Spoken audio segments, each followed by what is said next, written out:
Hey, y'all. Sometimes we look up to people, we have those heroes in life, but the thing is, we make them so big, so huge, we think to ourselves, I could never be like that. Yet the reality is that every person you look up to is just like you. They're all human beings. They have their weaknesses and their challenges. So what we really need to do is learn how to see things differently, to realize there's just certain things, certain key ingredients, activities that those people do that we can do too to start living a life bigger. So if you're willing to start live out your potential and become the person you were designed to be, I invite you and encourage you to join me today as together we unlock biblical wisdom for life with a message titled, Be the Bigger Person.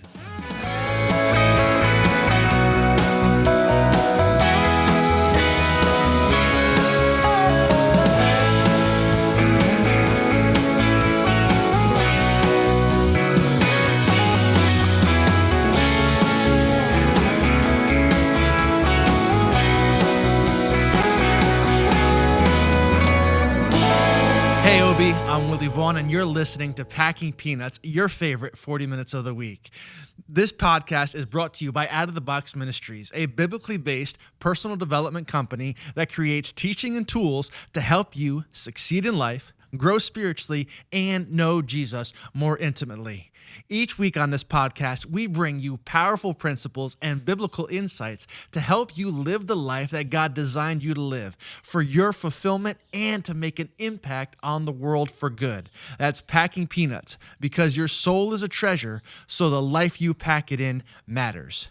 And this week, we're going to talk about being the bigger person. And I'm going to get down to it. A lot of this goes into that idea. We have all these images, all these phrases in our world. He's a big person, or maybe he casts a big shadow. You ever think about when somebody leaves a position or leaves this world, you think they left pretty big shoes to fill. In fact, I was recently just this morning, I was leaving the bank and my son and I were walking and he was beside me and he's like, hey, our shadows line up and you can't see me because I feel like I'm inside of you. And sometimes in life, we look at people and I was like, those are those big people, those big personalities. We can say things like they are larger than life. And yet I believe God desires for each of us to be like that. All throughout the Bible, there's stories of giants. You know how David fought Goliath, the giant. And if you know a little more about his story, David and his buddies, his band of brothers, they've also killed Goliath's three brothers, of three other giants. In the book of Genesis, it talks about giants. And we all have these giants in our lives, these giants that we look at, maybe that we're not quite fighting against, but that we look up to and think their achievements are so great and so massive that we just feel like little people. We're the peons or the peasants. And yet I believe God has put in all of us the ability to be giants in our own right, to be bigger people. Maybe you've heard that statement. Be the bigger person, or this person was the bigger person. And I think we're called to do that. We're called to live life large, live larger than life. And there are ways in which we can do that. Today, as we talk, we're going to go through a couple of things about what makes a person a big person. Obviously, there's that integrity and that, forgiveness. When you're being the bigger person, you're forgiving someone else. There's accepting responsibility. But I believe that those people also are bigger people because a bigger person or a big person sees the bigger picture, looks at the bigger picture. They don't get caught up in the details and everything. Not that they don't pay attention to them, but they look at the bigger picture. That makes them a big person. A big person values others, values other people. They don't make it all about themselves, and they grow by looking outwards. And of course, a big person walks in faith, is willing to take risks. And so we're going to look at those aspects. But before we get into that, let's have a little fun. I got to confess, recently I just lost my job. Yeah, I was working in a massage parlor. No, there wasn't an incident or anything. I guess I just rubbed people the wrong way. All right, now let's get into really the meat of this message today. I was, talking about this, and I had this conversation with my wife about a week or so ago. We were talking about when her grandmother had passed, and there was at the repast, we had met a whole bunch of relatives who had, just had never met before, and they were just all came together. And there was this one guy, I think it was Uncle Dick, and he walked into a room, and he had that personality, just that big personality. He made an impact. He made an impression. He walked up to you, and within about 30 seconds, he was your best friend. You may not have ever known him. And I was talking to my wife, and I said, you know what? He was a big person. In fact, when you think about big people, usually you think about success. You think about, how they make an impact, not just on the people in the room, but everywhere they go. And we have these big people in our lives. And I was talking about, it's a big person that really has to step into success. Very often, as we grow, we should grow in success. I say it all the time, that we are called to be, as Christians, that city on a hill. Not a little hut, not a little town, but something big, something to stand out, something to make an impression in the world. God is calling us to be bigger. In fact, I think this is one of my favorite mantras. You're not serving anybody by staying small. We need to think bigger. We need to embrace bigger and grow bigger. Now, that doesn't mean we need to be extravagant, but we need to think and become as big and as influential as we can. If you know about the prayer of Jabez, I think I pronounced that right, in 2 Chronicles, it was just these few verses. And in there, this man, Jabez, he says, Lord, I pray that you would bless me and that you would enlarge my territory and that you would keep me from discomfort or harm or pain. And it says after that the Lord honored his request, that he wanted to enlarge his territory. And I believe that God wants each of us in our own unique ways to enlarge our sphere of influence, to make an impact on the world. And I believe whether it's even just in your home, whether you're just I shouldn't say that. Whether you feel like you're just a mother or a father or you're just doing your job, I believe you can have a big impact and you can make an impact on this world.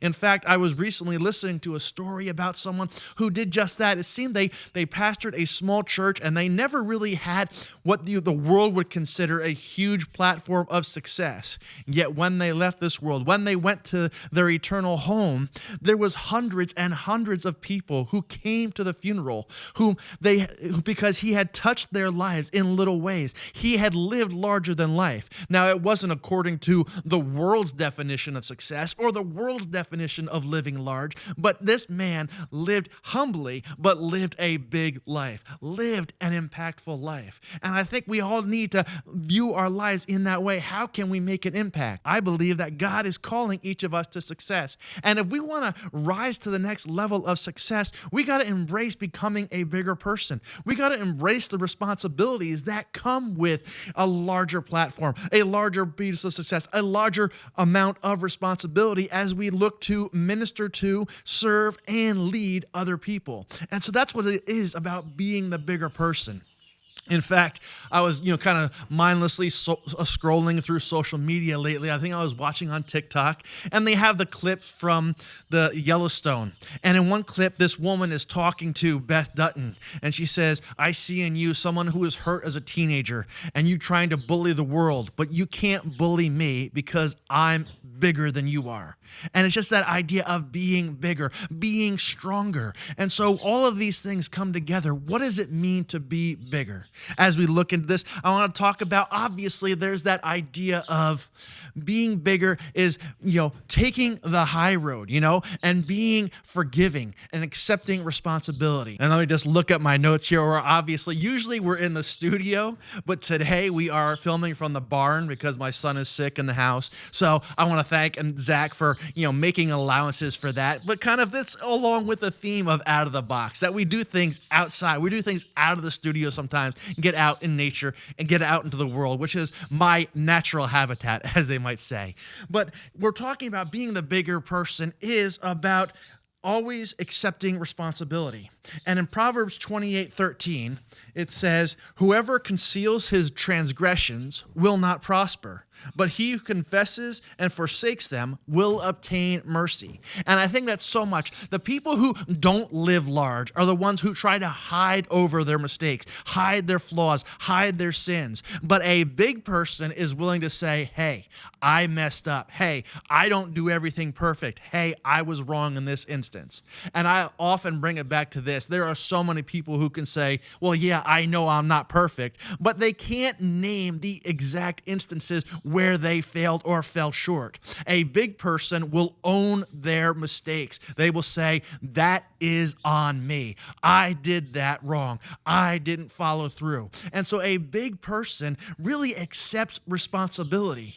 In Psalm 66:18, David writes, if I had not confessed the sin in my heart, the Lord would not have listened. He said, listen, first thing you got to do is really just confess and say, these are the sins I've committed. These are the mistakes I've made. These are the times I've failed. And I think so often in life, we can become the bigger person and really gain a lot of respect with other people when we sit and honestly say, I did that wrong. That was on me. My bad. You know, nobody really expects somebody else to be perfect. We all know that we're human and we make mistakes. We fall into temptation. We do things we shouldn't. But a bigger person is the one who comes back and says, hey, that was wrong of me. Please forgive me. I'm sorry. Or, hey, I did something that caused a consequence for everybody involved, myself included, and I'm going to own it. I'm going to take responsibility for that. And those are the bigger people who can say, listen, I know that we all make mistakes. I'm not going to try to hide it, but I'm going to own it.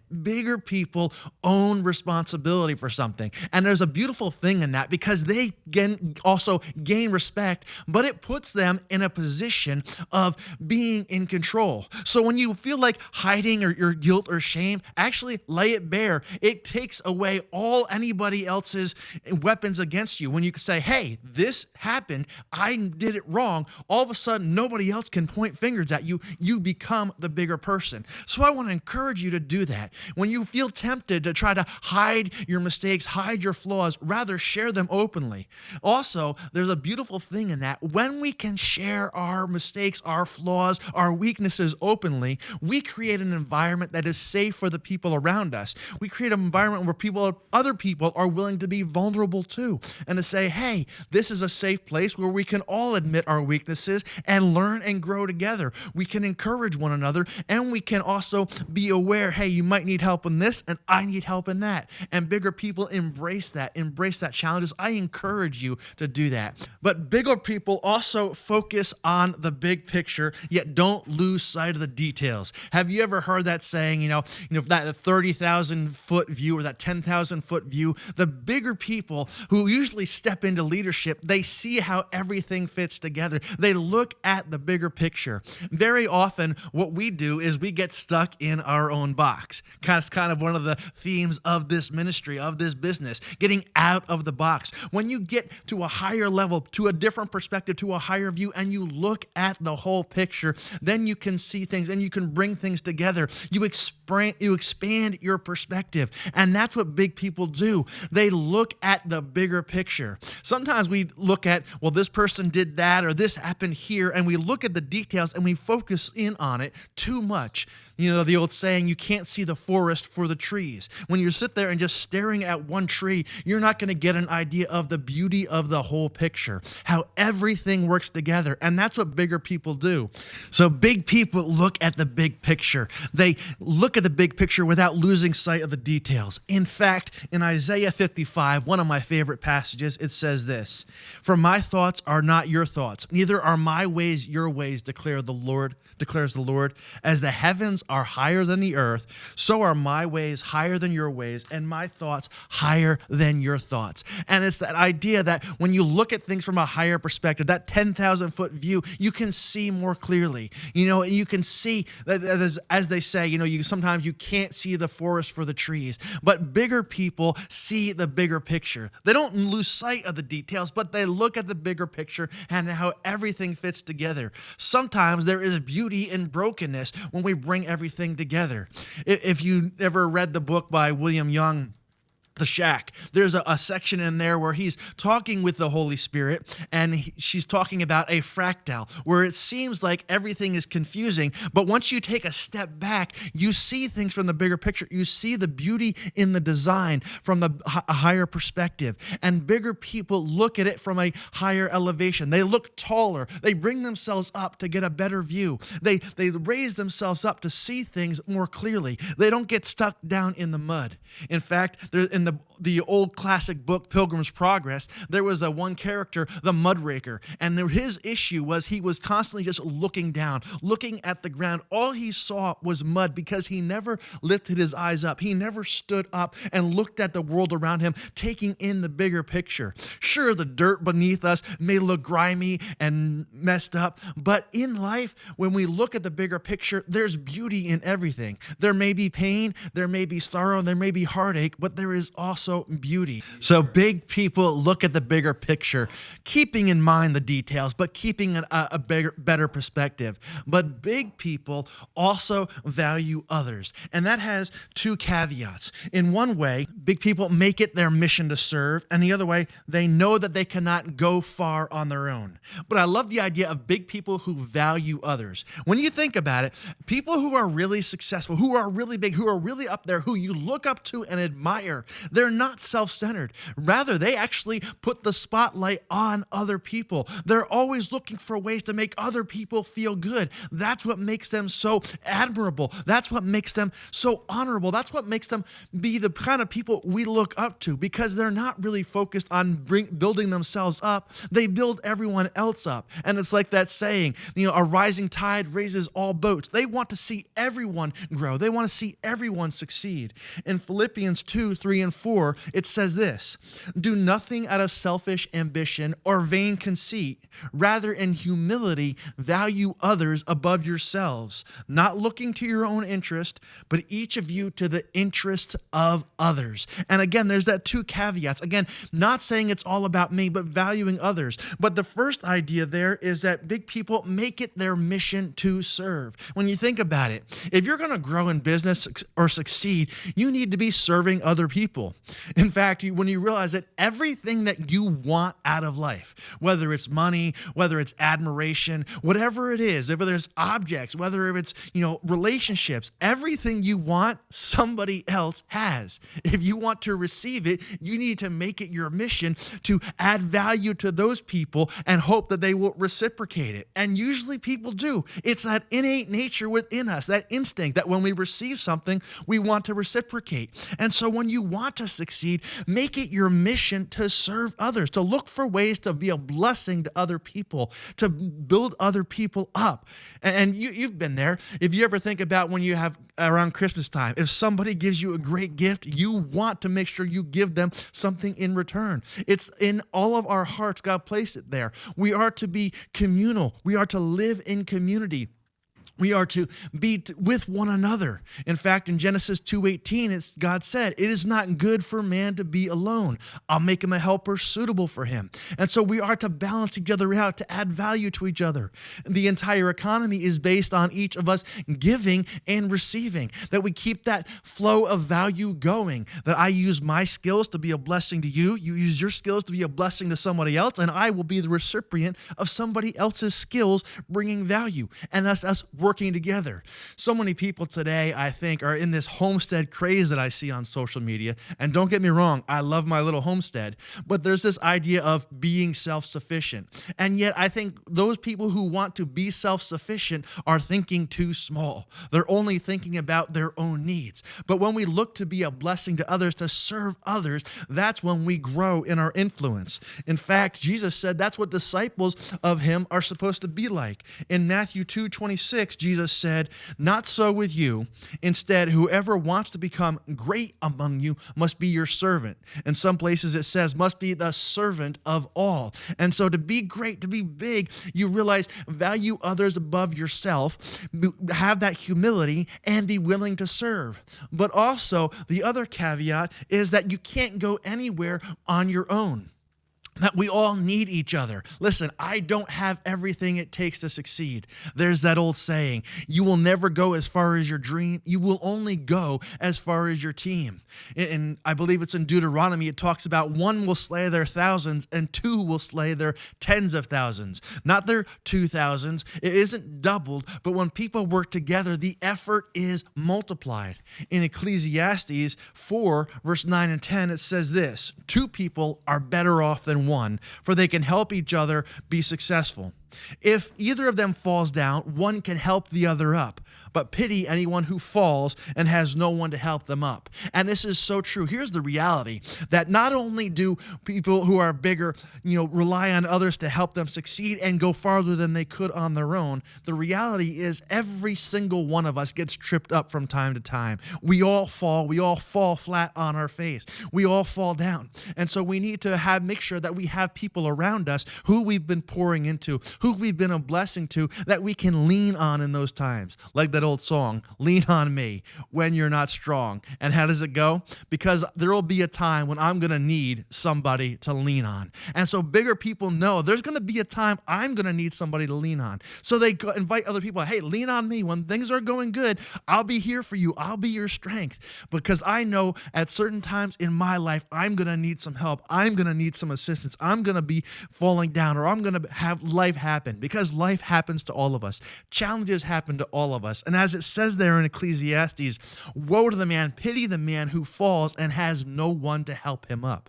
And so bigger people are always looking to be a blessing to others whenever they can. They value other people above themselves. And of course, the last thing is that big people are people of faith, people who embrace risk, who take chances. Guess what? It's a risk no matter what you do. We all know the story of Peter when he walked on water. He was the one willing to get out of the boat. And there are times in life you need to take a risk. You need to be willing to let go, to try something different. Now, I'm not saying be stupid or be just blindly irrational, but sometimes take a calculated risk and be willing to fail, be willing to look foolish, be willing to look stupid. It's the people who are making those risks, taking those steps of faith, who actually do great things. And we all need to do that from time to time. Bigger people accept risk as a part of life. They realize that sometimes the riskiest thing you can do is to not do anything, or to not do anything risky.